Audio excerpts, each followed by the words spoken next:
ഡോക്ടർക്കൊരു സംശയം. പക്ഷേ എന്താണെന്ന്, ബ്രെയിൻ ട്യൂമർ ആണെന്ന് മനസ്സിലായി. പക്ഷെ അത് എത്ര ശതമാനമുണ്ടെന്ന് തിരിച്ചറിയാൻ പറ്റുന്നില്ല. ഡോക്ടർ 10 ദിവസത്തെ ഗുളികയും കൊടുത്തിട്ട് ഈ പയ്യനെ വീട്ടിലേക്ക് പറഞ്ഞു വിട്ടു.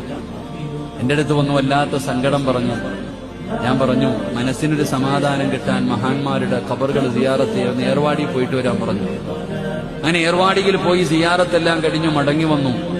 ഞാൻ പറഞ്ഞു, 10 ദിവസം കഴിഞ്ഞിട്ട് ഡോക്ടർ ടെസ്റ്റ് ചെയ്യാൻ പറഞ്ഞിരിക്കുകയാ, നിനക്ക് ബ്രെയിൻ ട്യൂമറാ. ഞാൻ ആ ഉമ്മയോടും ആ മകനോടും പറഞ്ഞു, നിങ്ങൾക്ക് ബ്രെയിൻ ട്യൂമറാണ്, പേടിക്കൊന്നും വേണ്ട. പക്ഷെ അടുത്ത ടെസ്റ്റ് ചെയ്യുമ്പോൾ ഒരൽപ്പം പോലും അണുക്കൾ എന്റെ ശരീരത്തിലില്ല. നിയത്ത് ചെയ്യണം, ഒരു പള്ളി കെട്ടിക്കൊടുക്കാമെന്ന്, ഒരു ചെറിയ മസ്ജിദ് കെട്ടിക്കൊടുക്കാം. അള്ളാഹു ഈ രോഗം മാറ്റിത്തന്നാൽ ഞാനൊരു ചെറിയ മസ്ജിദ് കെട്ടിക്കൊടുക്കാമെന്ന് നിയത്ത് ചെയ്യാൻ പറഞ്ഞു. മാറിയ കെട്ടിക്കൊടുത്താൽ മതിയെന്ന്. 13 ദിവസം കഴിഞ്ഞ് പോയി ടെസ്റ്റ് ചെയ്തു.